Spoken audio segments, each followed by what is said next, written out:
Blaze's new ANPR integration now allows your license plate recognition cameras to import plate data directly into the software.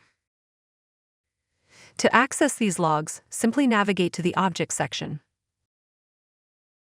Filter your search by license plate.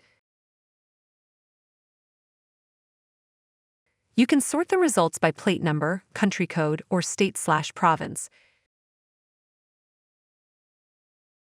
Just hit Enter or wait a moment for the system to show the results. Click on any result to view a short video clip of the captured incident. From here, you can open the event in a new tab, bookmark it for later, or export the file directly to your device. The description provides a full breakdown, including vehicle type, color, brand, model, and the complete plate number. If your camera supports similarity search, you can also search for other objects with these same attributes across your system.